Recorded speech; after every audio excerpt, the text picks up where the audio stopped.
I am Brett Hedges alongside Joel Lusaw. And Joel, it's another year. It's that time of year. The Molson Masters Bowling Classic is here, and it's an exciting time. It's always exciting for me as well, Brett, because I know that I look forward to meeting with my Valentine every year, and we get a chance to see each other once again. And I'm looking forward to announcing to the rest of the city here that we got a great day of bowling set up here. A lot of good bowlers, a lot of good scores, and we're going to get started here, and we're going to have a great time. All right, let's send it over to our host, Nick Stein, to get it underway. Now it's time to meet this year's finalist. Started bowling this tournament at age 19. And he's never missed a tournament since. He's been a runner-up 3 times, high qualifier 5 times, more than anybody else in tournament history. He was the first winner when we moved this tournament to the Rose Bowl. I guess he liked these lanes in 2016. He is making his 9th TV appearance. Your number 5 seed, Dan Aqua.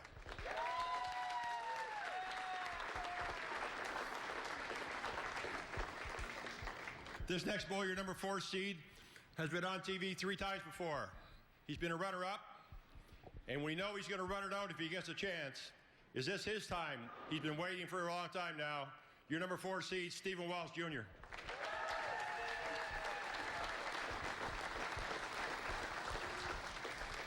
This bowler made a big splash last year when he won the first tournament he ever entered. He's trying to join a very elite group of people to win the tournament back-to-back. He's your defending Open champion, your number 3 seed, Dylan Hunter.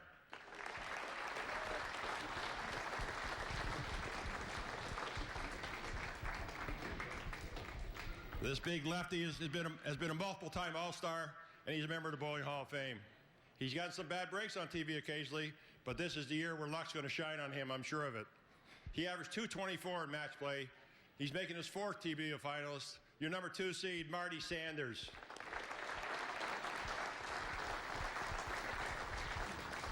This bowler only needs 1 win to make $2,500 and win his 2nd Molson title. He averaged .221 in match play, where he bowled a perfect game in match play, in qualifying, I should say. He's a 3-time winner of the John Pavicic Award as a high qualifier. He's your 2015 Open champion, Mr. GQ, Darren Alexander.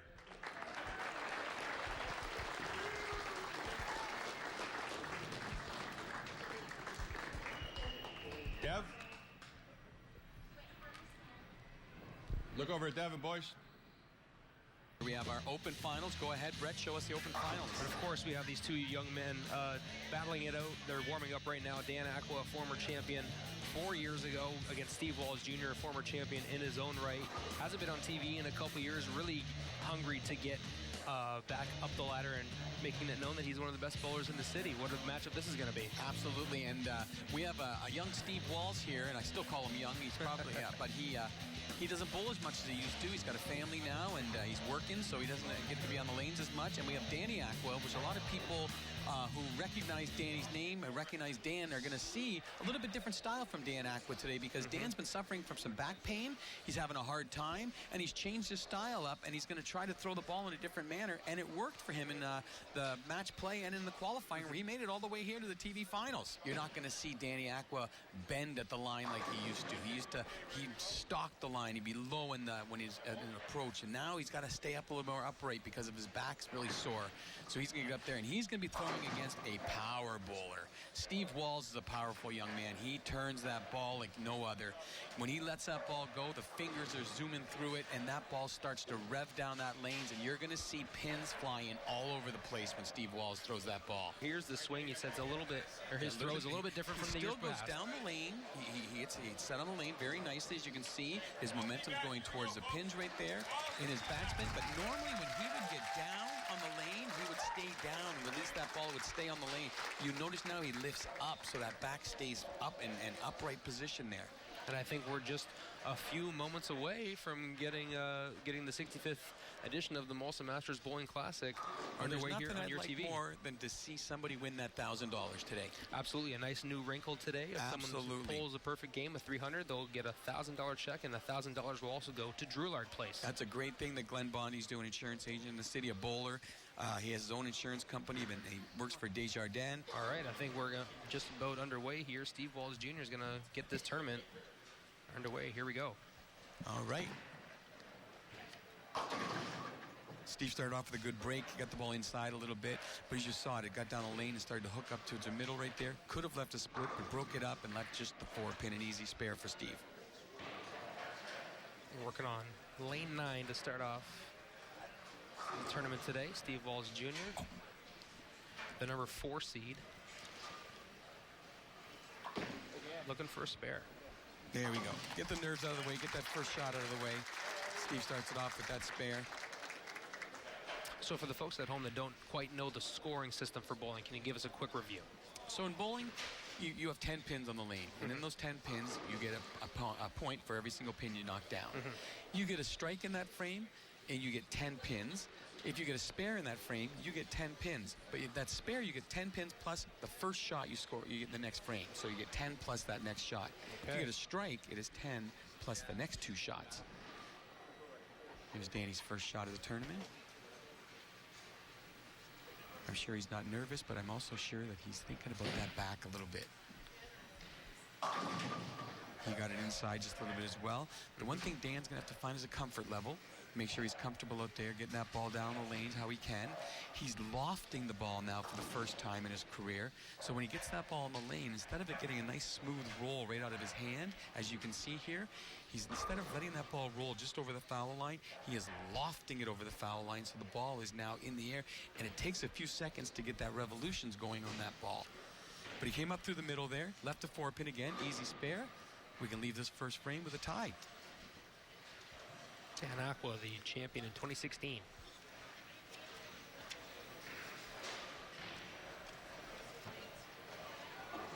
really taking his time today. I'm sure with all the family and all the people here, he wants to make sure that he does a great job for him.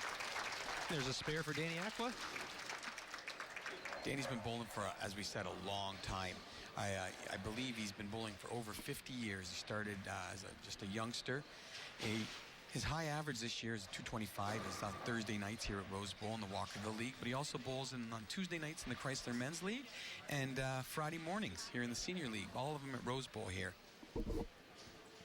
He also runs the Pro Shop here at Rose Bowl, and his Pro Shop has now just been signed by Storm Nation, and Dan's very proud of that. He's now a Storm fledgling member. Stuck a little bit. Got the ball out though and threw the pins, knocked him to the back for 10 in the pit. So as you see with that spare he had in the first, there was 10 plus the next shot is another 10. That's 20 in the first frame. All right. Aqua with a strong 2 frames. Here's Steve Wallace Jr. coming with his second frame. And talk to us about the experience that people get by being on TV. 4th time for Steve Wallace Jr., 9th time for Danny Aqua. That's got to be a great asset. Absolutely. I'm sure that they still have that, beginning, a little bit of nervousness. Always, when those cameras go on, you got to think about what's going on up there. But both of these guys are such veterans on the lane that they're going to be fine. As soon as they hit the lanes, they're going to, let the adrenaline take over, not the nerves. Big swing from Steve Wallace Jr. leaves one on the lane. He threw that shot really hard. He didn't let it hit the lane they got out there really long, and it didn't quite make it back to the head pin. Went a little bit light. The pins started working around, but he left that 8-pin up there. Needs a spare. Stay 1 pin down. Makes it look easy. Another spare for Steve Wallace Jr. Steve comes from a bowling family as well. His father forever ran the lanes and did the lanes over at the Bolero. He was the head guy, the oiler, and I believe he came over here, worked at Rose Bowl for a little bit, but now he just gets a chance to sit back, watch Steve bowl, have some fun. I saw his dad in here somewhere, and you can see down to Steve's left over there. There's his father right there on the camera. You can see him right in the corner. That's Steve Wallace Sr., yep. Some more members of his family right there, cheering him on. Right behind him. Look at Steve's focus. He's looking at an area on the lane. Eyes stay focused on that spot. He didn't let the ball get on the lane. You could see it stuck on the hand a little bit. He got it inside.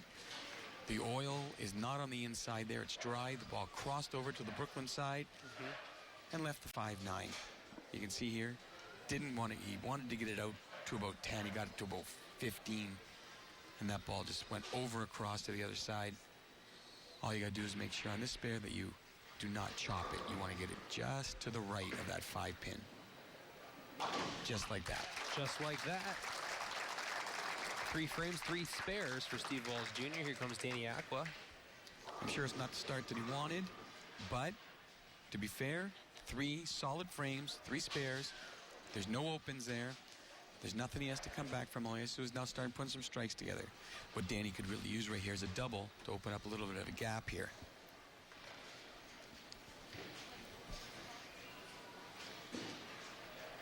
Danny asked me to mention his family, wife Wendy, daughters Chelsea and Haley, son Devin, daughter Devin, son Bryce.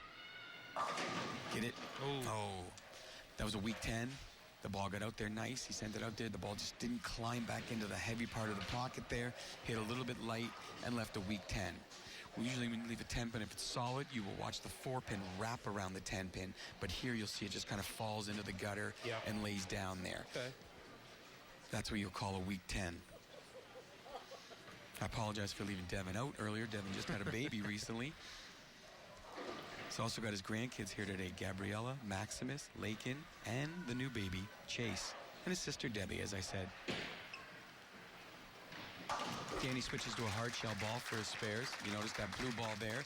He throws no hook at it, lets the ball just go down the lane, slides into the 10-pin. No worries about it sliding and hooking past it there. So Danny's up by 3 pins here. Going into the 4th frame, they're both on a spare, so we've exactly 3 pins in the lead here, moving into our next shot. Both of them are taking their time today. They're 2 bowlers that are meticulous in what they do. They know what their routines are. Danny, each frame, you'll notice he'll take his towel, he'll wipe his ball. He will also take his hand, and he will make sure that he's got enough rosin on there, that he feels comfortable with the grip. And you can see his eyes peered down the lane at his spot. He did the same thing as Steve did on that lane. He got a ball inside. I think he's having trouble with his footing on that lane, too. It looks like he's kind of sticking. You have spoken about how he has had to change the way that he bowls. Mm-hmm. So, yeah, rather than getting down low and sliding into the foul line, now he is staying up tall and not getting the ball out the way he used to. He's left a split here. This is the 3-10. What he wants to do is get the ball on the right of the 3-pin and take out both pins with the ball. It's going to slide and just went past the 3-pin, an open frame. Had the right idea, just a little bit outside. That's right. Well, that's something Steve definitely has to capitalize on here. Steve now has a chance to take the lead. As you can see, Dan there, he puts no rotation on that ball whatsoever. He throws the ball, it slides right down the lane and just went past the 3-pin there and missed out. This is an important frame for Steve right here.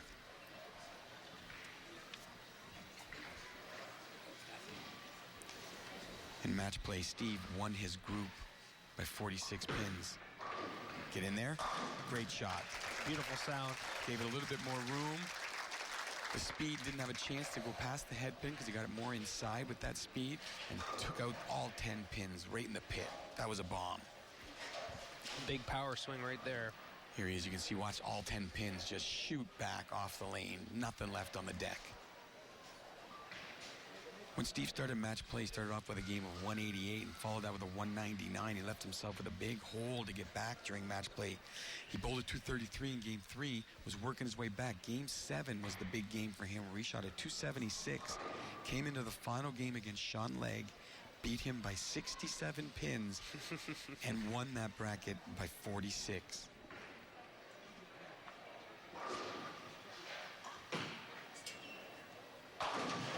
Oh, good break right there. It looks like lane 9's hooking a little bit more because both of them are coming up through the nose a bit. But Steve got a good break there because he's got it through the pocket. He had the pin trip out of the back of the gutter and knock out that 4-pin, and he got that strike for a big double. He has taken a 20-pin lead here. Danny's right up on the lane, though. He doesn't want to let Steve have the lead for long. He wants to get right back in this game.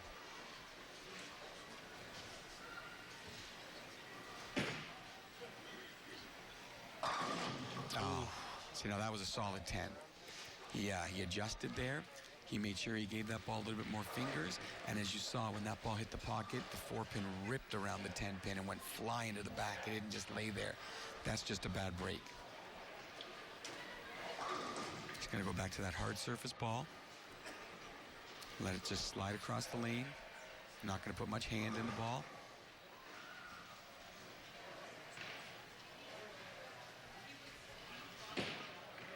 He's got to get down the lane. Oh, he got it. I thought he had pulled it a little bit, but that ball slid nicely right into the 10-pin. Danny Aqua exhales, saves a spare, keeps himself within striking distance. He's got to get some strikes now. He's got to get going because he knows Steve's not going to just let the game get back to him, that's for sure. When Danny bowled in his match play, the person he had in his group that he was looking at was Gary Hooper Jr., former champion. Mm-hmm. But Danny went all the way down to the end, and with his struggles, he got to that last game. And Danny was down and won that last match over Jim LaPointe, 221 to 163, winning by 58 pins, and took his bracket by 52. He went in losing that last game. Oh, he's having a hard time with that 10-pin today. He is having a hard time. He's not.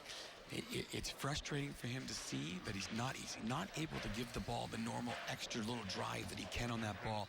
He's doing everything he can, but that ball, as you can see here, as he releases it on the lane, rather than it grabbing right away and starting to grab its roll, it takes a few seconds, so it's a little late getting into the pocket there, and it just doesn't take that 10-pin out.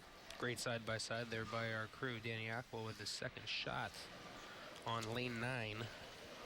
It's not like Danny can't find his way around there. He's had 71 300 games in his career, 31 800 series, another 18 299s, and 9 298s.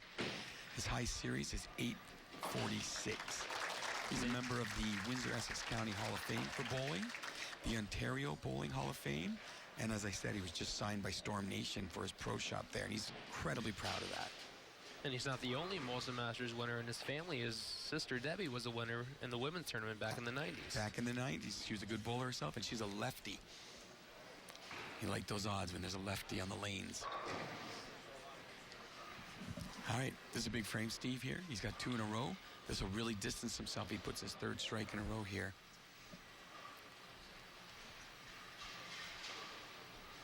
Sure, right now, Danny's putting some thought into it, though. Where do I have to move? Where do I have to put the ball?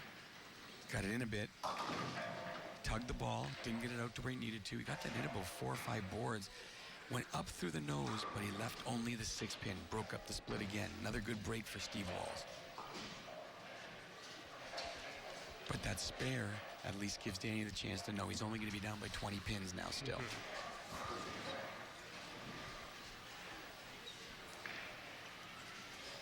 Steve also goes to a hard shell ball that does not hook for his spares. That's so bowlers can go straighter and harder at that pin and not worry about hooking by it. It's a straight fastball there, about 92 miles an hour down the lane. Absolutely. You've got your baseball terminology down, Mr. Hedges. That was a Justin Verlander 3 bangs on the can fastball. Did you see the score there? We're down by 20 pins here. For Danny Aqua, Steve's got a 20-pin lead. And on this lane, Steve's just got to remember, he's got to get it out. He can't get it in. Ooh, what a good break. He lofted it to try to cut down on the ball hooking early. Got it out on the lane, but still, he tugged it inside. The ball went across, as you can see here. He wants to get it out to about that 2nd arrow. He got inside of the 4th arrow, crossed over, and took all 10 pins out for a very good break strike. Danny Aqua looking to respond, keep himself in it. I'm sure there's a lot going through Danny's mind right now. How to get rid of those weak 10s. Do I give it a little bit more with my hand, slow the ball down a little bit, move on the lane? It looks like he switched balls. Yeah, switched balls. Took 10 out, kept that 20-pin deficit, and this frame here is big because both of them are struggling on this lane. If he can get a strike on this side and build momentum going into lane 10, gives himself a chance. We're getting late in this match. We're in the 8th frame.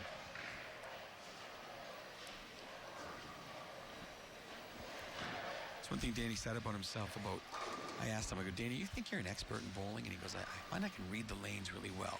I can help my teammates, but by no means am I an expert, so the game's constantly a learning process for even a guy of Danny's knowledge.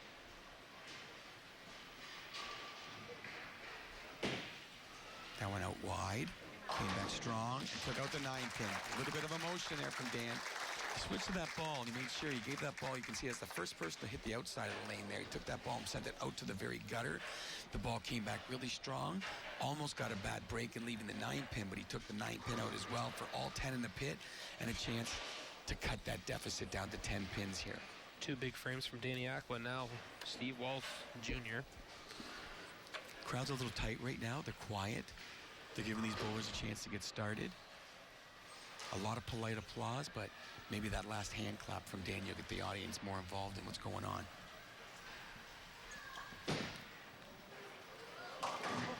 Ooh. See, now because he's been struggling and coming up through the nose, he tried to give that ball a lot extra and send it out to the very outside. Well, when Danny switched and went to the outside, Danny switched balls and also switched a little bit of his speed. Well, Steve gave it all the speed, sent it way out to the gutter, didn't have a chance to climb back. He left what you call a washout here. This is a 5-pin washout. The reason it's not a split is because the head pin is still up. So anytime that the head pin is up, he leaves. That's called a washout. Danny does not want to see any of this. He just has his back to what's going on. What a great effort. Wow. He went to the left-hand side, the Brooklyn side of the head pin with a hard shell ball, trying to just knock the pins over. As you can see, normally that head pin would go into both the 6 and the 10, but it went around the 6 and took out just the 10 there. That's how close it is. It's a brand new match. If Danny keeps striking, he actually has just taken the lead here by 8 pins. This is the foundation frame. You always want to set up that 10th frame with a mark because you want to try to have a chance to double that score going into the 10th frame. A strike is what he needs here. Looks good. Ooh. Oh, got some help at the end. Well, that help was not beneficial, though. Again, he went up through the nose. As he went up through the nose, he's been breaking up those splits. He left the 4-pin once, he left the 6-pin once, but you can see here, not getting it out like he did the last frame. Danny went out to the outside of that frame. He went through. There's that split. Now, instead of giving him a chance to knock the 6-pin into the 7-pin over there, now it's the 7-10, which is virtually impossible to make. And he did it! And he did it! Wow. What a show of respect as well. Danny walking over. That is a spare that you will see made maybe once in a lifetime in the bowling alley, and we just got a chance to witness it on TV. What he had to do was give that ball as much speed as he can, knock the pin into the back gutter where it flew out, went across the lane, and took that 7-pin out. That got the crowd going, folks. That is something you're not going to see. Look at that reaction. Dad's hands in the air, Steve's hands in the air. Danny has to sit for a second because Danny actually came over, gave him a hug, a big 5. Bowlers respect that with each other. Yeah, he's letting it settle down. That's his right as... Now, after a moment like that, absolutely. Yep. It's almost like calling a timeout after a big play in basketball. I think I'm glad that, yeah, it absolutely is like a timeout. You have to regroup, refocus. Kind of exciting that, you and I got a chance. I know that there was announcers they called... I think it was the legendary Rob Scousland who called the Donnie Oucher 300 game there. But you and I got a chance to just see the 7-10 made on TV. Never thought I'd see one. I've never made it myself. Very exciting to see. Danny's got to get that out of his head now and just focus on his game. He's got to slide, got to slide, got to slide. What a good break that was. He did not get it out to where he wanted to get it out, but luckily that ball is a harder shell and does not come up through the pins like the last ball he was using. That ball went down the lane a little bit longer, and he got a really nice break by tripping the 4-pin out. Danny's got a chance now to go out for 226 if he strikes out in the 10th. Steve can only go out for 204. You can see here now the ball going down the lane, came up high on the head pin, but tripped the 4-pin out for a really good break. You can see Dan right now. There's that back problem we've been talking about, stretching it out, trying to make sure he's loose. There's a very important frame here. And Danny has thrown 3 strikes in a row coming into this frame. finishing the game strong. Goes back to him saying how he can read the frames, read the lanes. And I did ask him, I go, how do you handle frustration when you're bowling? He goes, I'm very good at it. He goes, I let the frame go. I'm just, it's just one frame at a time. Ooh. He didn't get it out. He got the ball across. He didn't get the break that Steve Walls got. When Steve Walls went up, he went Brooklyn. Remember on the last frame, Danny got that ball outside. We got that ball way inside, crossed over, just left the 5-9. Once again, he's got to make sure he gets it on the right-hand side of the 5-pin. Takes out both the 5 and the 9. Danny now can spare strike for 204.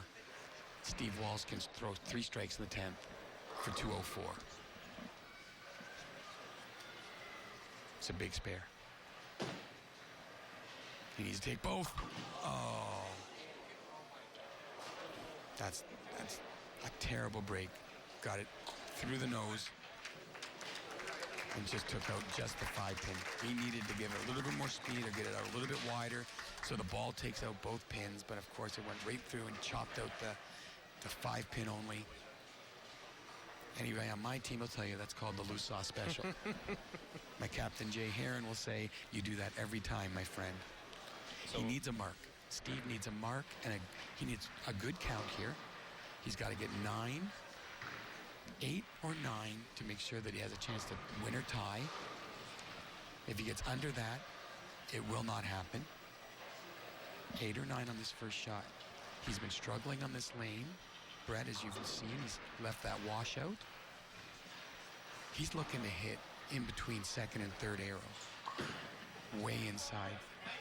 And he switched his line.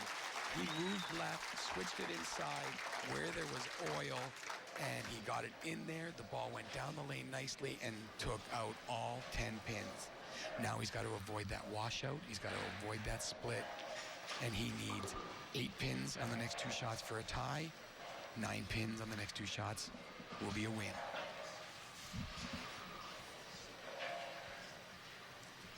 People on the edge of their seats now. I think we got a little bit of a match going. Unfortunately, no one's taken home that $1,000, but it's a very nice intro to today's bowling. And these two guys making the 7-10, having a match that goes right down to the 10th frame. That's what bowling's all about. Get it. He got 7. So he needs to take out one of these 3 to tie this match, 2 of these 3 to win this match. If he only takes out 1, Danny's the winner. He got it inside. He didn't get it out. He's struggling to find his placement on that lane. He left up there the 3, 6, 9. All he has to do is make sure he puts the ball on the pins, and 2 are going to go down the way he throws that shot. And there's your winner. By 1 pin. What a match. Good shine of respect from both bowlers. They both realized they did not put their best game on the lanes right now. A little bit of a pat on the back from each of them. I'm sure that Danny just said to him, well, let's find your game. Let's run this table here. You got a big day here. A little disappointing for Danny, but the one thing Danny can hang his hat on and be proud of is the fact that he made it to TV. Yep. He changed his style. He put on a good showing, and he did not embarrass himself. He did great. Absolutely, and he gets to take home $500 as the 5th place at the Molson Masters Bowling Classic. Welcome back, folks. It's the 65th annual Molson Masters Bowling Classic on your TV. Brett Head is alongside Joel Lusa. And Joel, we're 2 matches down here in the tournament, and I think this is a matchup that everyone's been talking about for the last week. Steve Wallace Jr. and Dylan Hunter in the Open quarterfinal, and 2 of the best young bowlers in the city. It's going to be an exciting matchup. What'd you say? I can't wait to see who's going to win this match. As they're both out there practicing, it's amazing to see the 2. Here's Dylan. They're going to show us Dylan right now. Dylan's going to show us. Dylan turns that ball. Watch him. He gets that ball out on the lane and watch those fingers go through that ball, extends down that lane. The ball rotates incredibly strong into the pocket, taking all 10 pins. Steve, on the other hand, he's coming over that ball and giving it so much power that he bullies the pins into the pit right there. So we've got finesse with power right now. Let's talk about how Dylan won the tournament last year. A very tight matchup. Had to strike out to win. He had to get 2 consecutive strikes at the end of the matchup to win. Talk to us about that moment and how that can help a young bowler. Now that he's been here and he knows what it takes, and we saw that unbelievable sigh of relief last year. We went down on one knee and just that, I can't believe what I just did. But he knows now what the pressure's like. He knows now when he gets on those lanes, okay, I got a little bit of pressure, but I can get there and I can overcome this. He's been through the college ranks. He's bowled at a high level. He's been on TV here. This year, because he won last year, he was not allowed to be in the qualifying. He had to wait for the match play. And when he got to match play, even though he didn't bowl at all on the shot and at all in qualifying, he went 7-1. He went to the 3rd spot right there, averaged 215 in match play, and earned a spot to come back here and bowl again. In the last game, he had such a lead that he bowled his final game of match play. He only hit 178 and still won by 121 pins in his group. Wow. Here we go. And a solid strike to begin. You can see Dylan's throwing these into the middle of the lane, sent it out to the gutter. The ball came back into the pocket a little bit light and twirled the pins around for a solid strike right there. And of course, the loser of this match will get $700, and the winner will guarantee themselves at least $1,200 by advancing to the next round. That is a really nice incentive, but I'm sure both these guys are bowling for the sake of, I want to win the Molsons. But I also wouldn't mind the money, that's for sure. He has switched balls, and he just destroys the pins.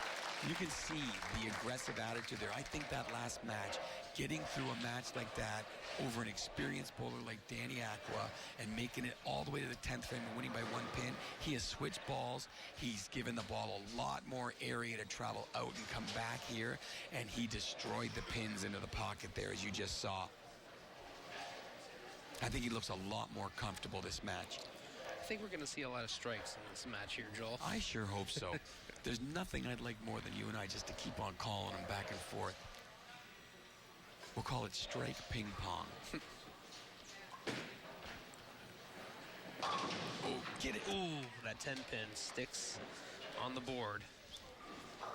What he tried to do there on that side was he tried to get the ball more in the middle, and as it got into the middle, he wanted it to slide out towards the gutter a bit so it didn't grab so early. As you saw here, it started to grab a little bit late and didn't make it back up, and that pin just kind of fell in the gutter. The 4-pin didn't get into that pin and knock it out, didn't knock the 10-pin out. Hard shell ball, hard as the spare.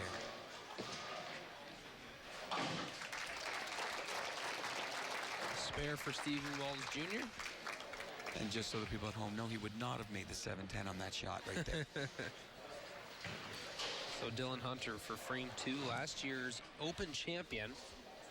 This year, Dylan is he's bowling on Wednesday nights at the Super Bowl, where he's averaging 222.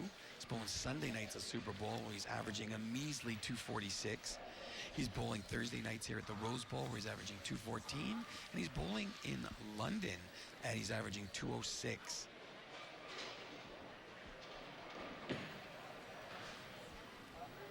Great shot. He got that ball in just a little bit. It looks like on lane 10, he wasn't throwing the ball out as far towards the gutter. It looks like 9 is playing more on the outside. 10's more in the track area around that second arrow. But 2 great shots. The level of focus on both these competitors right now, as you can see, Steve Wallace Jr. just over the shoulder of Dylan Hunter. These guys both won it. Absolutely. And Dylan had to get by some good bowlers, too, in his group. He had Robbie G. Rob Giramonte was in his group, and Mark Deckman came down. He was in his group. Joe Petnato came over. Oh, the 7-10 is I mean, if we've seen it once. Yeah, he doesn't have the ball speed that Steve Walls has. And actually, I just looked down here on the lanes, and Dylan's father, Darren, just turned over to Steve Walls and says, "You want to throw this one for him?" Come on. A little grin right there. I think that set the tone for the day when Steve bounced that ball out of the pin out of the gutter there. First open frame of the match, Dylan Hunter and Steve Wallace Jr. Steve beat a couple people in his group as well that have been on TV. Ryan Trussler's been on TV before from that group. Sean Legg's been on TV before in that group. So these guys both had bowlers that are consistently good bowlers in their groups that they had to get through to make it to TV.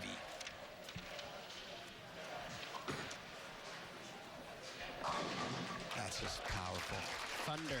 Put that ball, again, he's getting that ball more inside. He's not letting it get to the track area and letting it slide out a little bit. And that ball hit light in the pocket and just twirled everything around. It's just not fair. Big wind up. So much spin. He learned from one of the masters, Carmen Peroni, throws the ball like that. As we see our score on the bottom third there. This is the open quarterfinal. That open frame could hurt if Steve starts to get hot and starts stringing some strikes together like he did. That got him back into the match last time. Get down the lane. I think he slowed down the speed a little bit and gave it a little bit more aim and didn't let the ball just hit the lane like he's been doing. And the ball hooked up early on him. It didn't get out to the spot he wanted to get to. And you can see here it goes into the nose. And luckily just leaves. No sleeper, but the 3-6-10. He's got to hit the ball. And what he wants to do is put the ball on the right-hand side of the 3-pin, so it takes out all 3 of those pins. Good shot. Add a spare for Steve Wallace Jr. 2 strikes, 2 spares. Now it's Dylan Hunter's turn to return serve, so to speak. I asked Dylan when he started bowling. He said, started bowling when I was 8 years old because my dad brought me into it. Way to go, Dad. Good for you, buddy. I think I mentioned this last year when Dylan was on TV, but Darren's absolute claim to fame in the city is he bowled a 300 game at Tech Lanes, both right-handed and left-handed. Ooh, and the 10-pin stands. Great shot, right in the pocket. 4 pins zipped around the 10-pin. The 6-pin zipped around the 10-pin, excuse me. Goes to a hard shell ball. Gonna go hard right at it. No hook. Good job. Makes it look easy. Another spare.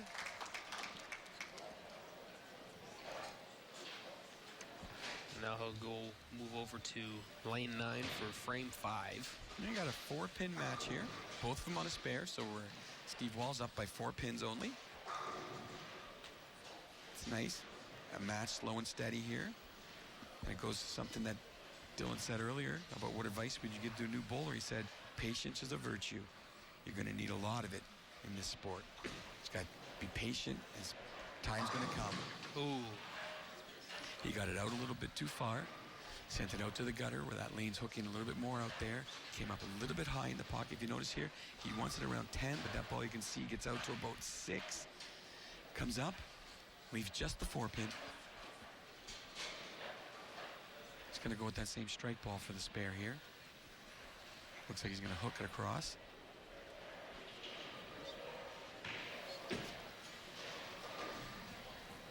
And gets his spare. Dylan said his favorite memory of bowling is being a member of Team Canada in 2016, and he won 2 international medals then. And watching him today is his girlfriend, his dad and his mom, and his grandparents. And I said, who do you want to say hello to back at home? He goes, I want to say hello to everyone. So hello to everyone from Dylan Hunter. Frame 5 for Steve Wallace Jr. Steve's got to make sure he gets that ball out on the lane, let it get out and zip. There he goes.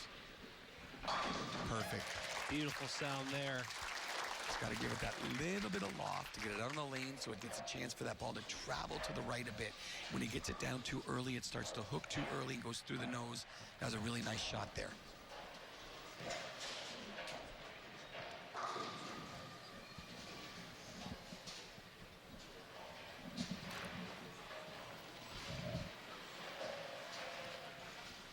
Steve took a chance to grab a little sip of a beverage there, catch his breath a bit.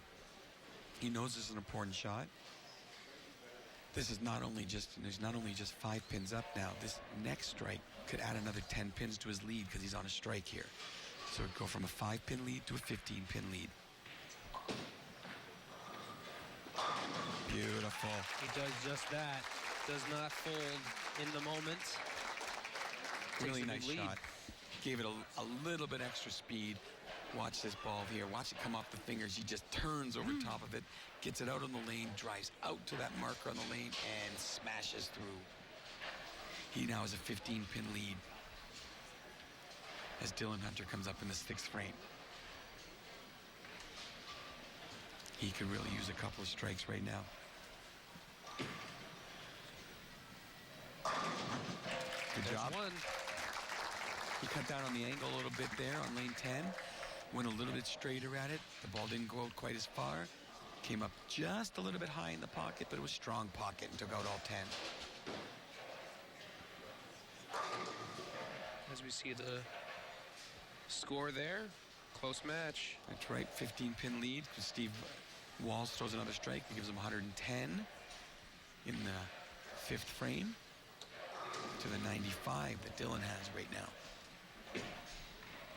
Gotta get down the lane. Oh. A little bit of disappointment there from Dylan Hunter. Started to hook up just a touch early. He saw it coming up. The ball came up just a little teeny bit high in the pocket. It was a great shot, though. And watch the ball go right past the 9-pin and doesn't take it out like it should.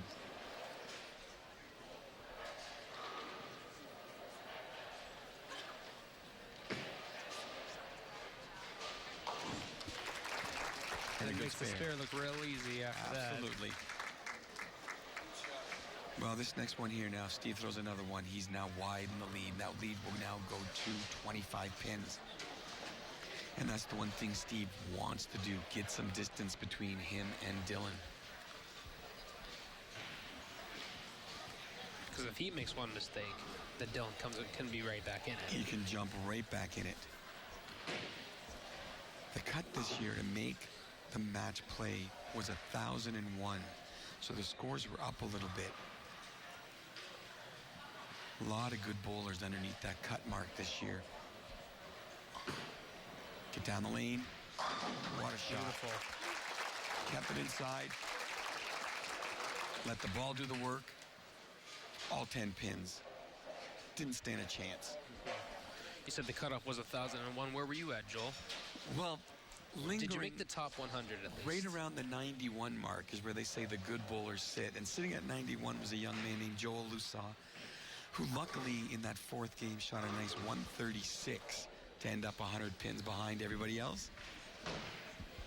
Better luck next year. Well, thank you so much. I'm hoping to get you out there next year. One of these years. This could be a dagger right here. One more strike.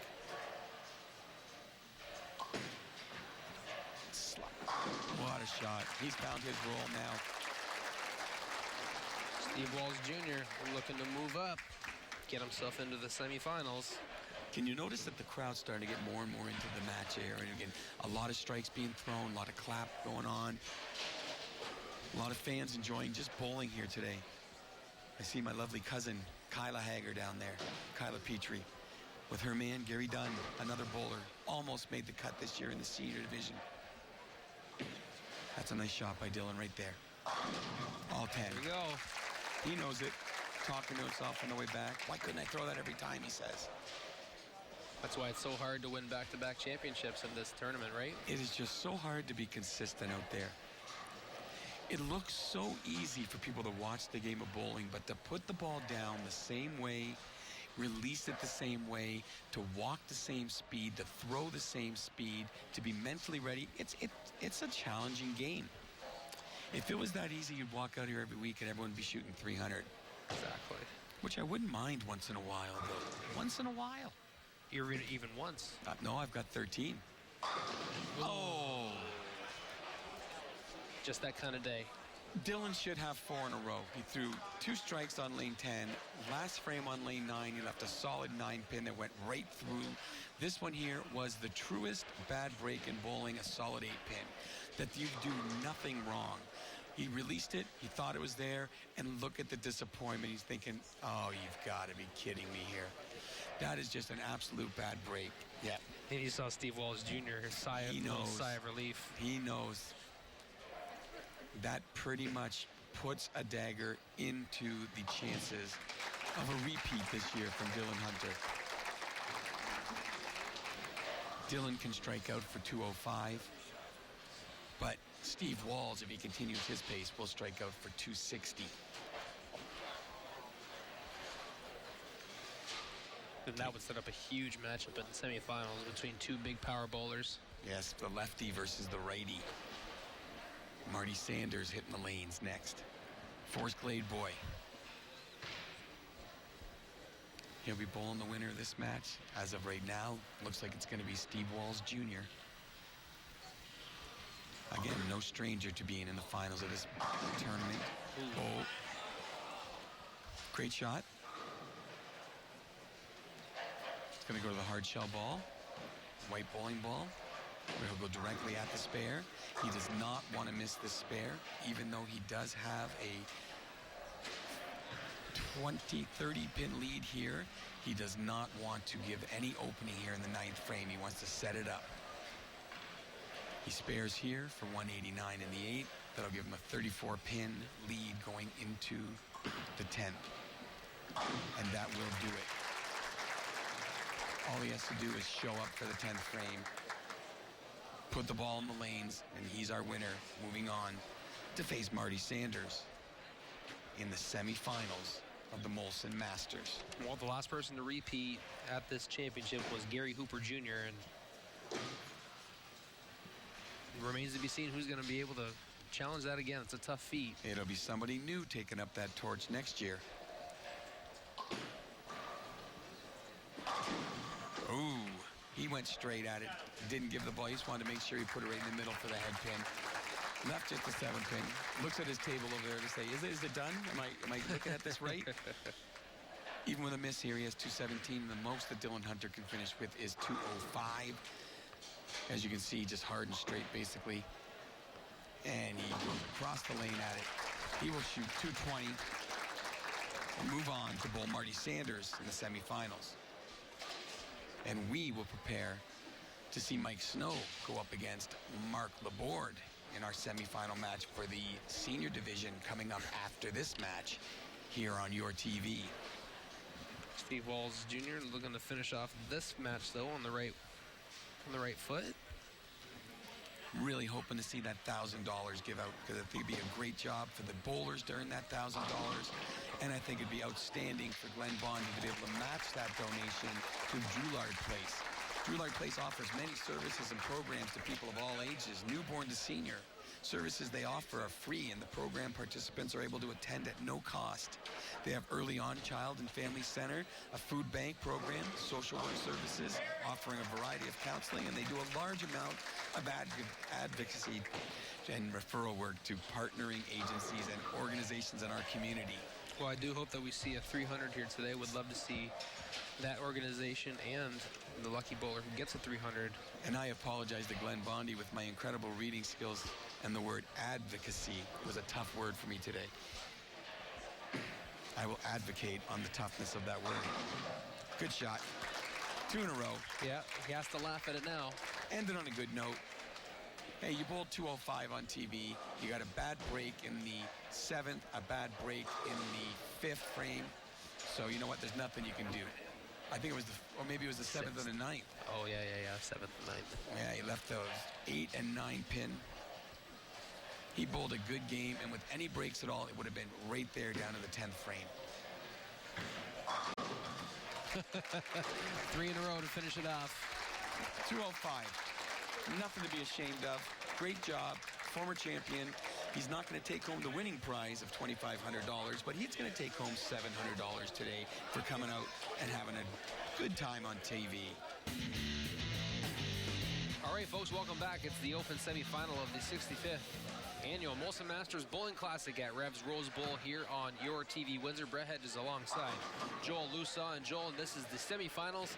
These are two of the best bowlers in Windsor. We got Marty Sanders, number 2, versus number 4, Steve Wallace Jr. We are basically going to see the entire lane being used here. We got a big lefty here, Marty Sanders. You see his profile. He will go to the right-hand side of the lane and will send it out and use the entire lane to bring his ball back. And then you got Steve Wallace Jr., who is going to stand on the left side, send his ball out, and use the entire right-hand side. We're covering the entire lane here in this match right here, Brett. So, obviously, we haven't seen Marty yet today. What can you tell us about Marty Sanders and about his reputation around the city? Marty Sanders is a competitor. Yep. Marty Sanders has been bowling. I bowled junior bowling with Marty way back when we were 19 years old. 2 Forest Glade boys. He loves to bowl well, but at the same time, you're not going to see Marty show the frustration. When we were younger, we all did that, right? But now Marty has learned to really focus on his game. He's, I believe, got a sponsorship from Storm or one of the bowling ball proprietors, and he's been able to assure that, use that kind of type of bowling ball. Great start by Steve Wallace. Talk to us about how maybe the momentum that Steve Wallace Jr. has coming into this match. Well, after last match where he basically started throwing strike after strike, even I was excited to watch.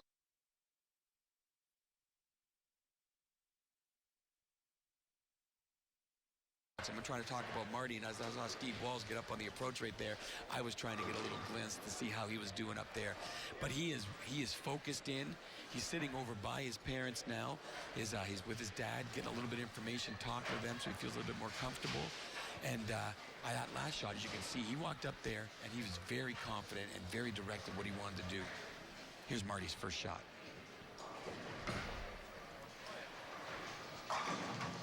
Marty threw. That's a great shot on his first shot on TV this year. Put the ball out, let it come back into the pocket, and he left a solid 7-pin. You saw the 4-pin rip around the 7-pin right there. But it's a great start. There he is, you can see, standing just left of center, right of center, sending out to the gutter, and that pin just rips around and goes all the way to the back.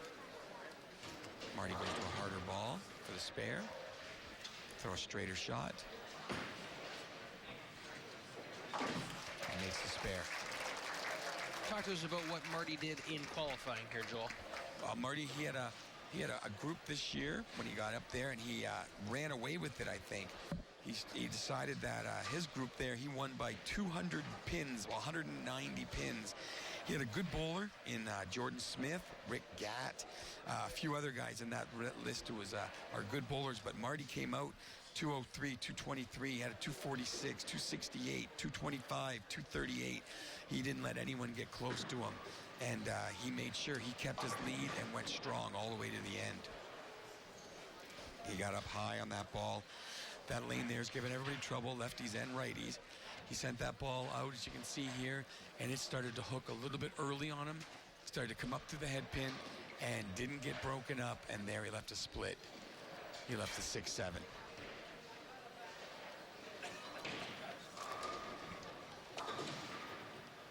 Marty went 5-2-1 in match play, average 224.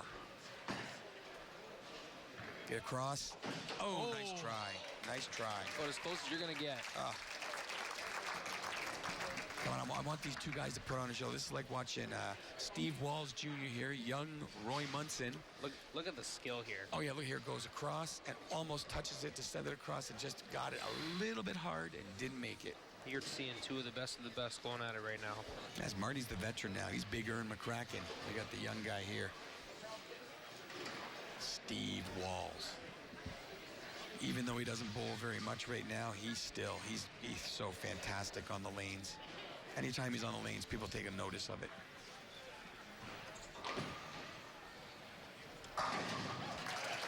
That sound. That ball was solid in the pocket. Nobody had a chance. It just destroyed the pins. They might have to call in the back there and put a few new pins in there. They might have broke a few. Yeah. I'm going to say you might need to call up the replacements here. That's right. We need some new pins on 9 and 10. Steve Wallace is bowling. He's not rushing the way he was, taking his time. He's getting up on the lanes, focusing on his spot. Look at him, finds his mark. Starts his approach. Another one. And Steve wins. Another one bites the dust. Steve Wallace Jr. Steve says, I'm going to give you guys a run for the money right here. Let's do this here. Glenn Bondy sitting right behind the lanes. If you're looking at the shot, if you see the green shirt sitting directly behind 9 and 10, he'll get his checkbook out soon for young Steve Walls. Of course, former champion Mark Pouget. Sitting right back there. Mark so badly was trying to get on the TV telecast today. Good shot, Marty. Get up there. Another solid 10. The hardest thing for Marty now is walking into this pair being the only left-hander. Everybody else has had a chance to see how the ball's reacting, where the lane's reacting. Well, Marty's the first person bowling over on that side of the lanes. So even though he's throwing it directly where he wants to, leaving those solid 10s, a bowler of Marty's caliber right now is trying to think, what do I got to do? Do I need to move up and hit it light and let the pins do the work? Or do I need to move back and hit it solid up high? That's not what he wanted to do. And it can be very, very difficult, Brett, when you're bowling against, somebody like Steve Walls. He gets up there right now, and the way he's throwing the ball, you have no time to waste.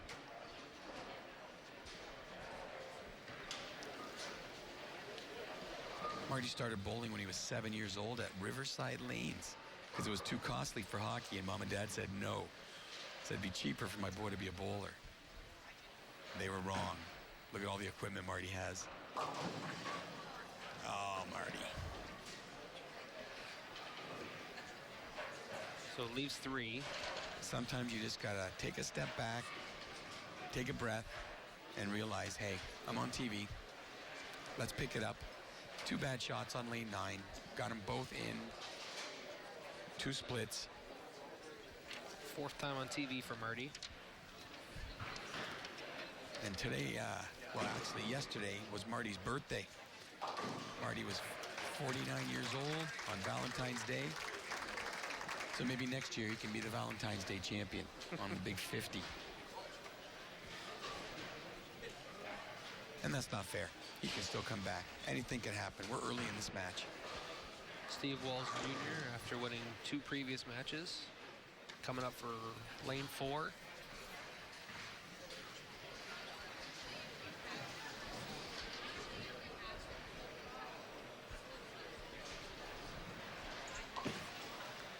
Get in there. A little high and a little help.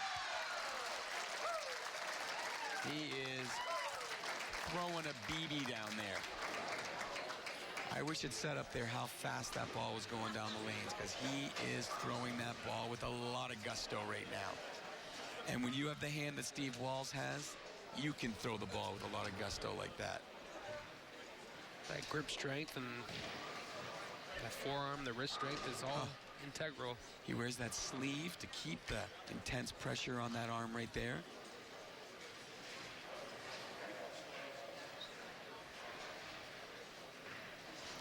Little buzz starting in the audience, Brett. Get down. And once again, Lusaw, you've jinxed them again. Leaves 2 on lane 5, the only first blemish of the match so far for Steve Walls Jr. He was a little quick up there with his feet. As you can see the arm, it didn't go in front of him, it went across him because he's getting caught up. The ball came across, went through the nose, broke up the split. Got to just stay away from chopping this. Wants to stay with the spare.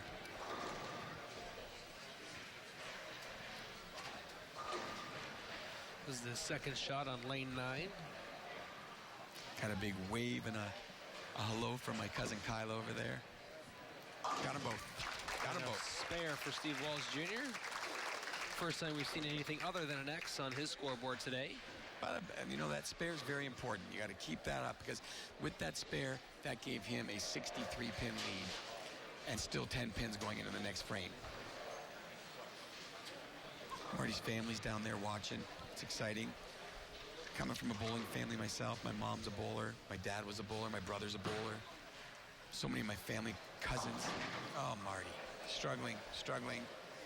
He's thinking a lot up there right now. He left those two. He threw that ball out too far. He's standing right in the center of the lane, as you can see right there. Uses the entire approach. Stalks up there, and that ball there, he threw it out. And it just did not want to make it back to the head pin. Got to get it across to the other side. Cross. Didn't quite make it. It's disappointing. But at the same time, we all know, you know, what kind of bowler Marty is. I was just watching on TV last week, the Pro Bowlers Association. They were showing the highlights and the memories of one of the Pro Bowlers shot, I think, 107 on TV one time in a pro tournament. So it happens to the best of us. You never know what's going to happen out there on the lanes. And the fact that all the right-handed bowlers have been using these lanes through the first 4 matches. That's right. It probably changes the shot for a left-handed person. Because when you throw the ball down the lane, the oil starts to push down the lane and starts to shift to the outside. So, yeah, he has not a chance. His ball's going through that fresh oil, and then sometimes he's not sure what's going to happen because the only time that's happened on that side was Bly's going for spares over there. Another split, 3 in a row. Well, the good things for Marty is this guy's mom, Gertie, his dad, Ron, his wife, Lauren. His 2 girls, Peyton, she's 10 now, I believe, and Izzy's 8. This guy's mother-in-law, Deborah, his father-in-law, Jim. Wow. Big spare, Marty, big spare. There you go, Marty. No smile. I'm not going to let it smile yet. There it is. Let it out a little bit, buddy. Let it out. And when I was talking about who he was spawned, here he is. Here's that spare. He gets it out and gets the ball to go cross and let the pins go across and take those pins out. Perfect. It was, he wanted me to say that he wanted to say someone watching TV today was DJ Rose. And DJ was the one who helped him get on the staff with California Bowling. That's who Marty's involved with. So good for him. And he knows he never wants to give up in a match. Those guys are probably watching, wants to see what he can do, how he deals with adversity. Let's get started again, Steve.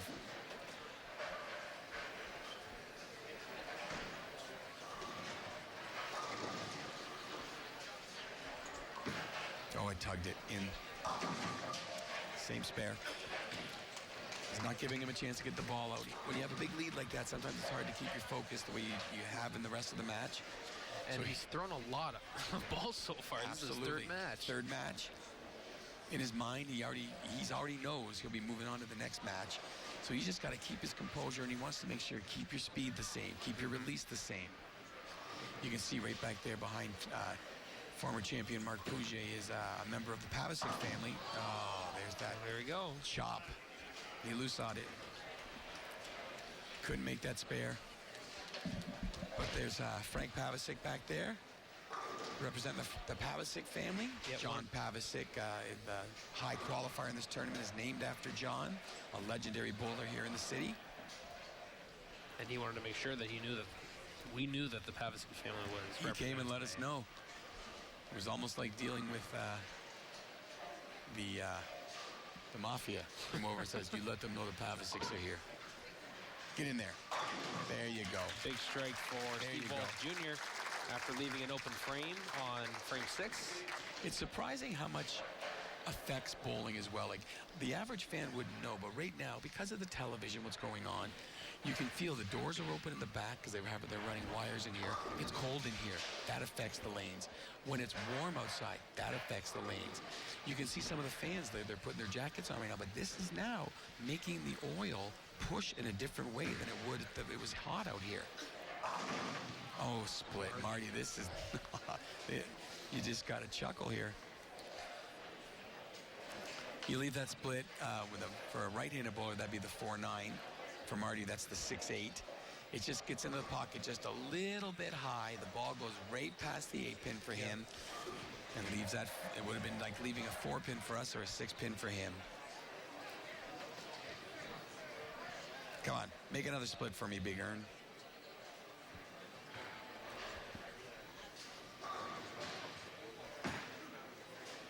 Get over.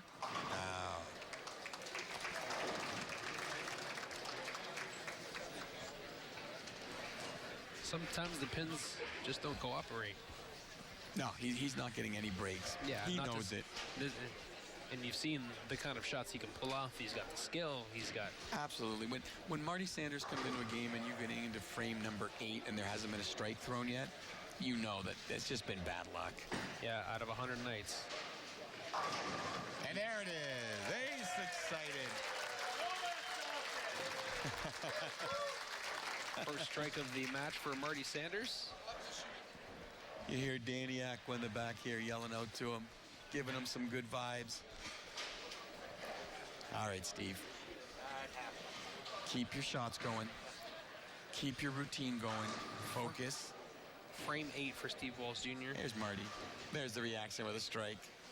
Feel good for you, buddy. That's it. He's going to eat a little bit slower here. I think someone told him to slow down. Take your time. That's all right. That's a good shot. He didn't tug it.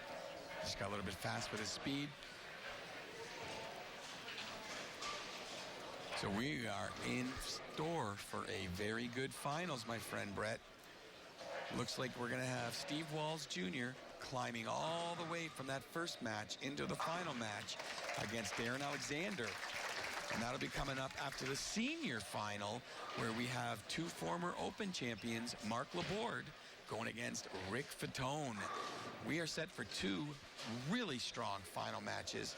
An opportunity for someone to take home $1,000 from local insurance person Glenn Bondi, and for Droulard Place to get $1,000 with a little donation from Glenn as well. Let's make everybody happy today. The fans will go home happy with a 300 game, that's for sure. Wallace Jr. on his 9th frame. Leaves a 9. It was nice at the beginning of the tournament when Nick Stein walked out and addressed the audience and said that this year's tournament was being dedicated to former Windsor bowler Pat Mitchell. Pat Mitchell, the secretary, as everybody knew him. He ran the leagues. Great bowler. It was said before the tournament today, Pat Mitchell was the unlucky, unfortunate opponent of Donnie Oucher when Donnie shot 300 live on Kojiko, Cable 11. And he had a chance to be the opponent that day. Pat passed away this year. And he was so popular in the bowling community that here at Revs Rose Bowl, all 50 lanes, there was somebody that threw a shot, and they all threw the shot at the same time to honor Pat Mitchell. Very well deserved. Marty Sanders with back-to-back strikes here in the 8th and 9th frame. He just wants to throw a few strikes to show people, hey guys, don't forget about me, okay? I had a bad start. Couple more strikes. But to be fair to you, Marty, you're taking home $1,200. That used to be the championship money. Yep. Back in the 80s and 90s, you get $1,000 for winning the tournament.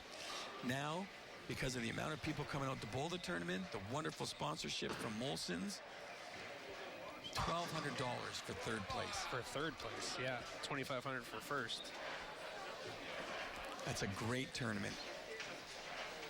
And I know that it is a well-run tournament by tournament director Nick Stein, who really cares about this tournament, is excited when he speaks about the tournament. When he comes on that sports show with you, is always full of knowledge about the tournament. It's nice to see that tradition continue here. That's Marty Sanders on his 10th frame, spares it, so he gets 1 more shot. He'll finish up here.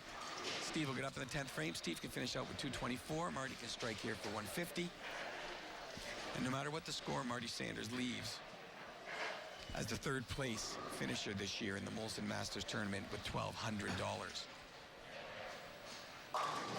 That should make wife and family a little bit happier. Happy Valentine's Day, honey. And I got to say happy Valentine's Day to my wife, Melinda, my beautiful daughter, Juliet, my kids, my 3 boys, Jared, Jake, Jackson, my Valentine boys. Yesterday would have been my grandmother's 96th birthday, Brett. She was a bowler, wonderful bowler in the city. Oh, rest in peace. 96. She'd be happy knowing you're doing something you love. You better believe it. She was so good to me.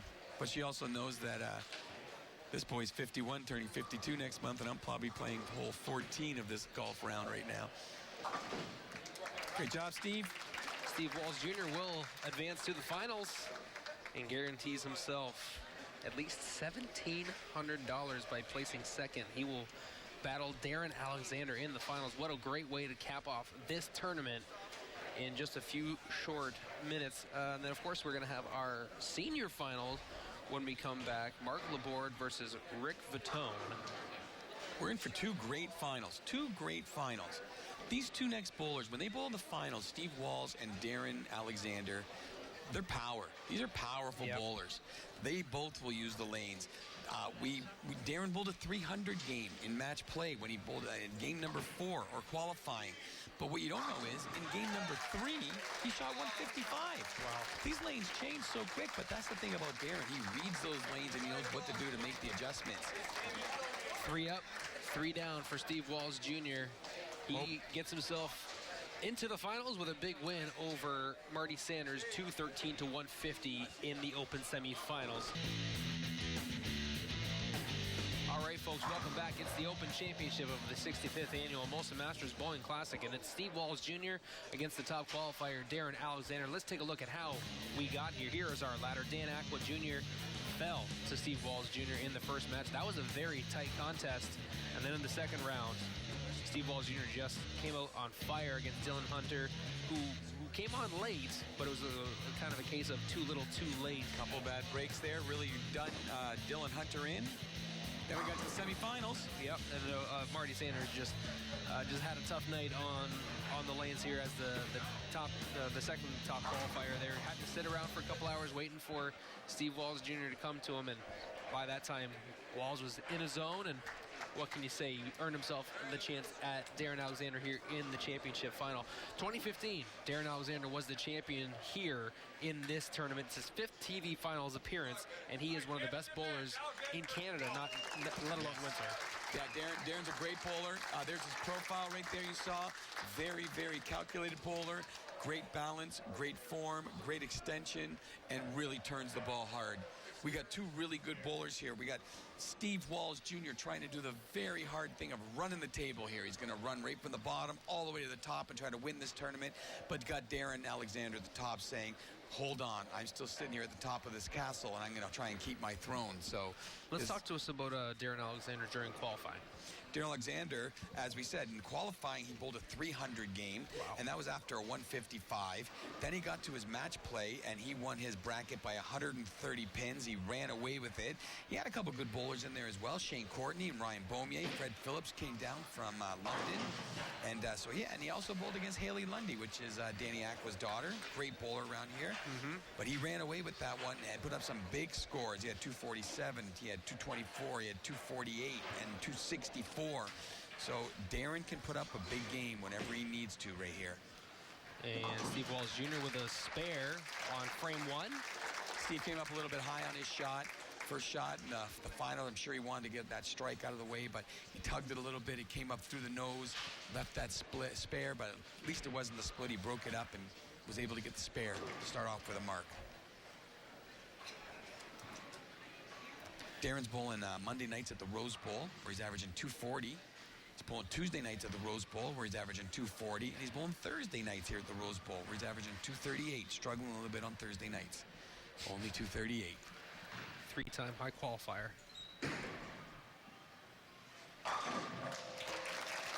When Darren was qualifying this year, he was really using the outside of the lane.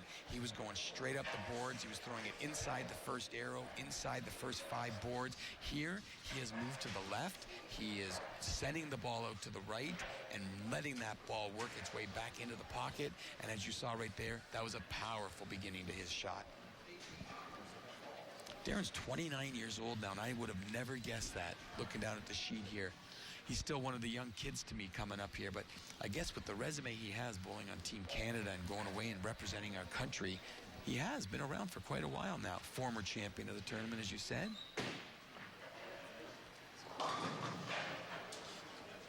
He got that ball inside. That has been the lane all day long. That it seems like it might be hooking a little bit early, because when he got it down on the lane, the ball started to grab early, started to go into the pocket, went through the nose, broke up the split, and left the 3-6-10. He wants to convert this by hitting it on the right-hand side of the 3-pin. allowing the ball to take out all 3 pins or the 6 pin to go into the 10 pin.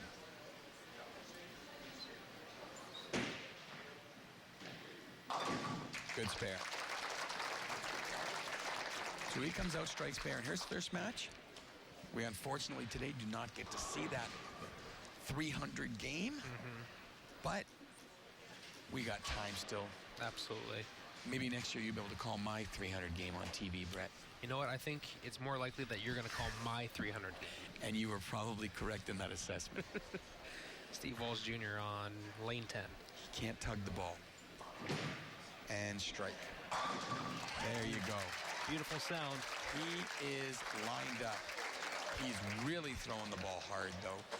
Like, he is on fire with that line. He's got to make sure that when he's throwing the ball that hard, it has got to be a precise line.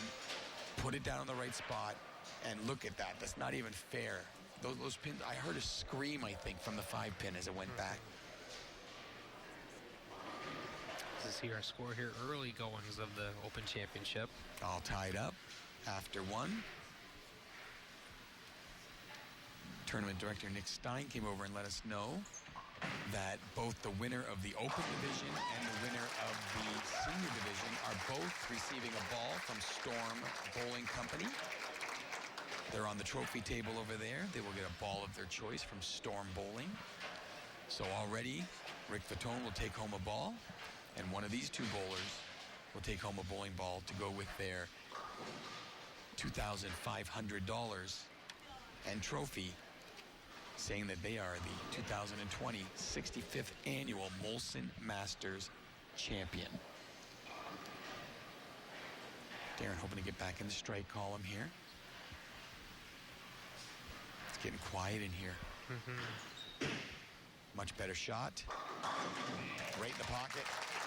So both of these competitors have struck on lane 10 at least once. Yep, it depends on where you leave those spares. As you can see, Steve Wallace Jr., he has a 10-pin lead here because he has a double, whereas Darren left that spare in the second frame, so he's only got 40 in the second, where Steve Wallace throws a strike in the fourth. He will have 50. Darren said his biggest accomplishments in bowling right now are being on Team Canada the past 2 years and winning trios gold at the PABCON Championship in Peru last April with Dan McClelland and Nathan Woost-Lejoy. Oh no. Ooh. And that's the third 7-10 we've seen today, all on lane 9. Now, I don't want to get the people at home's hopes up here. We are almost positively not going to see another spare of this, but Darren is the kind of bowler with the speed he has on the ball to get that pin to jump out of the back, and you know people in the back right now are thinking about that. So what's the mindset here? Where is he trying to place this He ball? wants to throw this ball as hard as he can at the 10 pin on the right and get the pin to bounce out of the back and come across and hit it. There's a lot of speed. Oh. Unfortunately, he's only going to have 8 there because the ball went into the gutter first and then came back out of the gutter and hit that pin. So even if it would have taken out the 7 pin, it would not have been a spare because it went into the gutter before it touched the pin. Interesting. Thank you very much for the rule clarification there. Because it's so quick. So quick. And sometimes you can't even catch that with your eye. It's a big shot for Steve Walls to take a big commanding lead early in this tournament.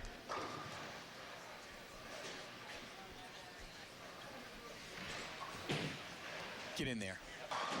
That was a great shot. He saw it, gave it a second look. Solid 10.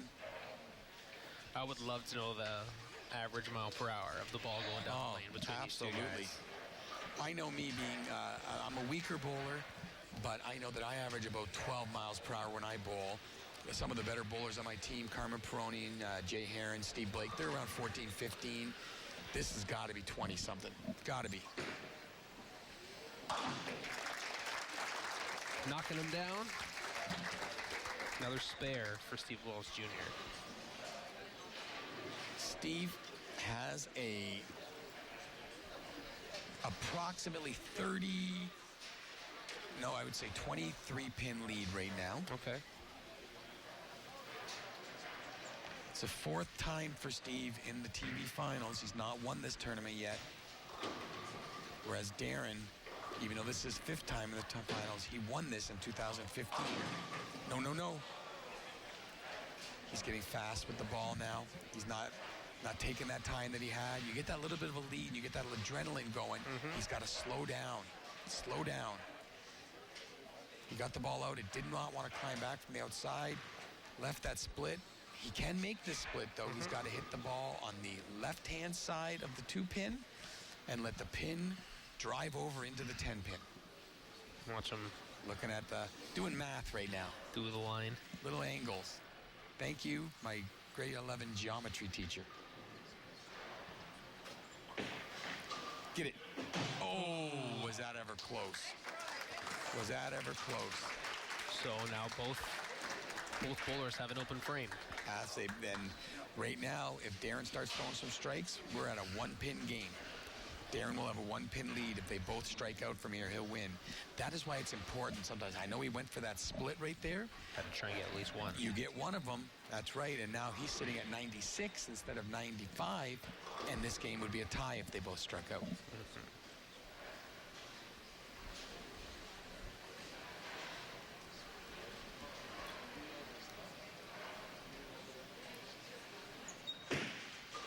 Climb. Oh, got some help at the end there. Almost again. We are getting some weird hits today. A lot of splits. Yep. They have not made the shot easy for these bowlers. They're working for everything that they get up there. Those 230 games, you know that they worked hard to get those 230s. So the 5th frame here, it's going to look like we're going to be within 10 pins if Darren makes this spare. Harden at it with a hard shell ball. Making it look easy, Darren Alexander with another spare. He's midway through this match. Both bowlers are. He's got some people cheering him on. His parents are here, Barb and Roy, his girlfriend Felicia, as well as a bunch of friends all sitting together watching him bowl here. As we see, reminded of our score at the bottom here. He's got a 9-pin lead. Darren wants to say hi to all of the DH bowling followers. Haley and I appreciate all of the support so much. If you aren't following, please check them out on YouTube, Facebook, and Instagram by searching DH Bowling. What a good company, man. He toes the lane here on his 6th frame.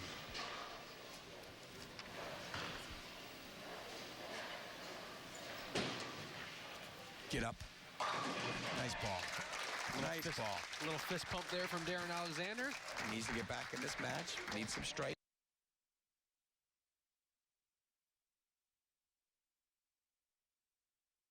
Because he knows Steve's going to throw some.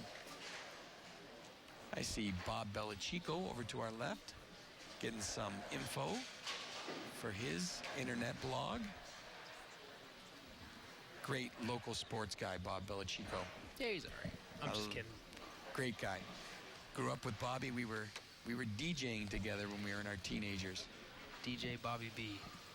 Steve Wallace Jr. Oh, no. Oh, my goodness, that ball came back strong. That's not where he wanted to throw it. He fooled me, but that ball went out strong, and that just grabbed the lane, and that just went through the pins like they were butter. Watch this ball grab the lane, and nothing stood a chance there. Power. So we've got a 9-pin match. 2 strikes in the 6th frame here. Moving on to the 7th. 4 frames left. 9-pin match.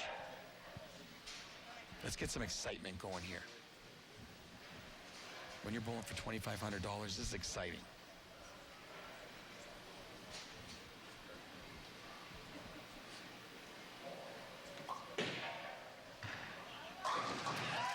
Back to back. So after he left the 5th frame open, he comes back with 2 strikes. As we get near the end, you could hear the crowd here. That strike really got him going. A nice round of applause there for him. So frames 7 and 8 coming up for Darren Alexander, the high qualifier, champion in 2015. Team Canada member. He's been through all this pressure before. It's not going to phase him. He knows what he's doing. His last ball on this lane, he left a 10-pin, almost a 7-10 for a second consecutive frame. He's probably trying to find a way to get it a little bit deeper in the pocket or a little bit lighter on the head pin. Deeper. Solid. Big time strike from Darren Alexander. These two bowlers going right back and forth now. Put in the deepest part of the lane, right in the fourth arrow, right up the middle there, using the middle portion of the lane. Let the ball grab. And you look at these scores, they're almost identical. 2 spares and 1 open frame each. It's just the placement of where they end up. And a 9-pin lead. Big deep breath. Even bowling for Team Canada, bowling in this tournament before, every moment when you're up there, this is a pressure situation right here. Steve Walls, you can see him back there holding a fan on himself right now. Couple words of encouragement to himself. A little bit of the Mark Laborde strategy there. I think he said, "Come on, cheer for me, Brett." I think that's what he yelled right there. Have to be objective. What a strike. Last 3 frames. Been pounding it. Now it's Steve Wallace Jr. with frames 8 and 9. Got to keep it going. These two guys, wouldn't surprise me to see them both strike out. Slide. Oh,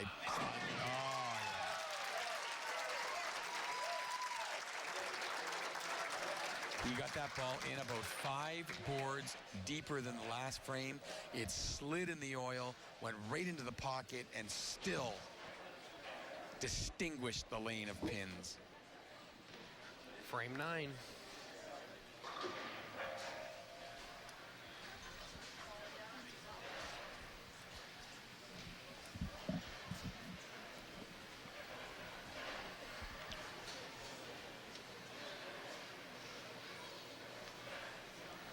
Getting quiet.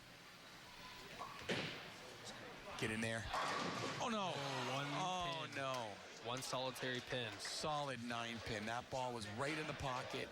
He had so much hand in it that the ball, watch this, the ball's going right down the lane, goes into the pocket so strong that it goes right past the 9-pin. Normally the ball would take that pin out, but there was so much drive in it, it went right past. Don't get upset.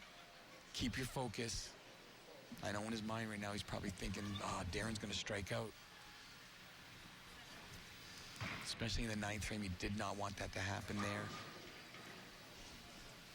Still has a chance at 224. But Darren can go out for 236. All right. This has set the stage Going for the top qualifier. 9th and 10th frames here. Nothing better than having our tournament come down to the 9th and 10th frame in the open division after Rick Fatone already captured the senior division and that $1,200 and a Storm bowling ball awarded to him from Andy Garlotti, champion in 1958. Wow. Here's Darren Alexander trying to put his stamp on that trophy for a second time.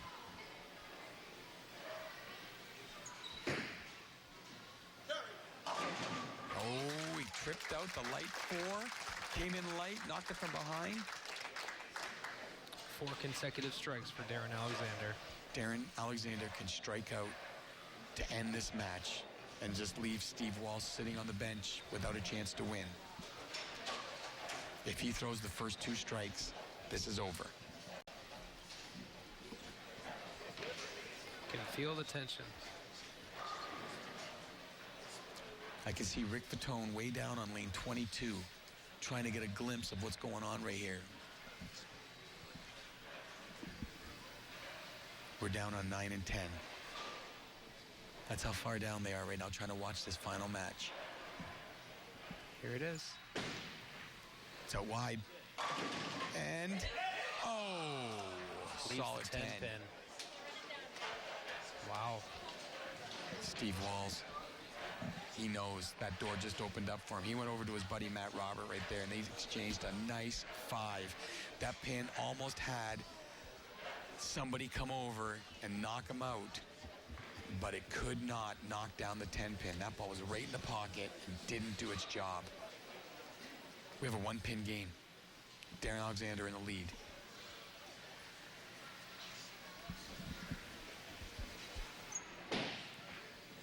Big spare. That was a big spare in a clutch situation right there. Needed that one. Well, this is a big shot right here.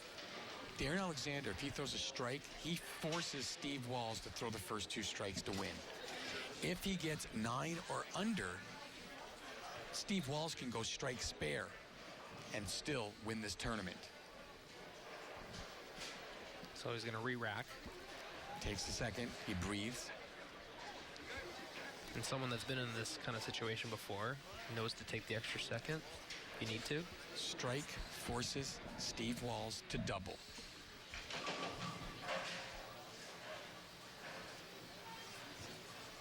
Oh, the Steve Walls can't breathe. The sigh of relief on that solid 10-pin. The messenger almost came across and knocked out the 10-pin, but it ended up behind it.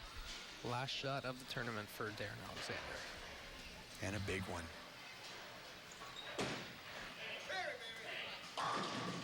The 10 once again stands Strike up. spare, we have a tie. 214. He must strike on this ball to have any chance of winning the tournament. This is the ball right here.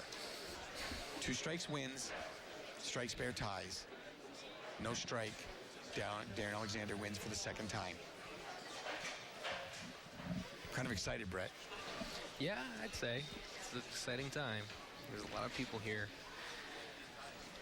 waiting on the next pin, next ball thrown. There's a real murmur right now. Looking around, there's people there. No one's sitting still. Everyone's on the edge of their seat.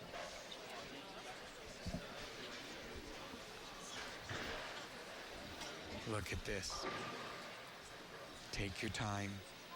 Take your time.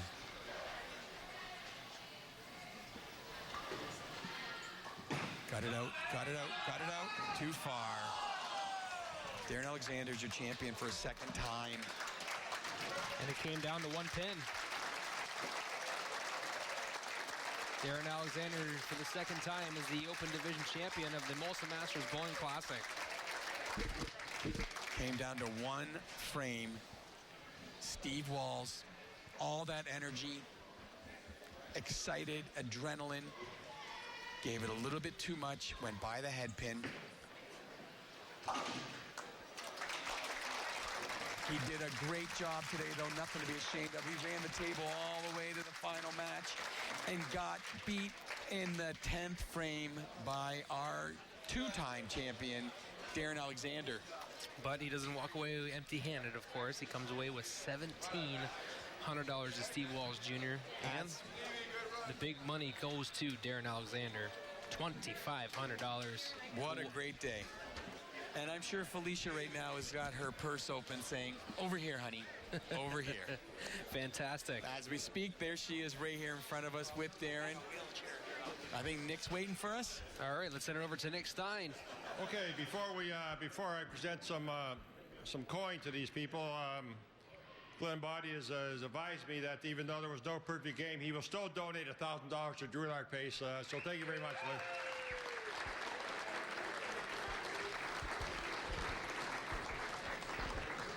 I was reminded by Steve's dad, and I'm glad he did remind me, especially where we're at in society today.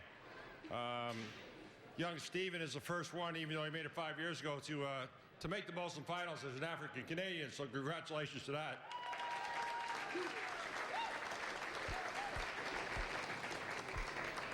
All I can say is he's going to get one.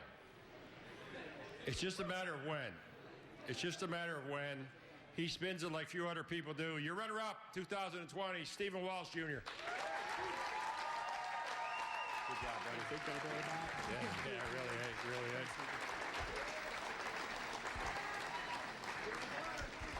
At the beginning of the show, I talked about Pat Mitchell. And hopefully remember that and what I said. And so the family is sitting right over here. They got 2 full tables. The mom, the kids, the grandkids, the in-laws, even some guy in a Yankee hat.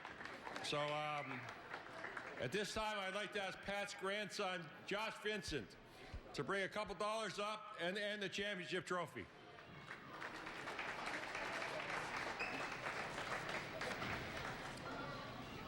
Josh will present this to this year's champion. We knew he was going to get more than the one he had, 5 years ago. 2020 champion, Mr. GQ, Darren Alexander.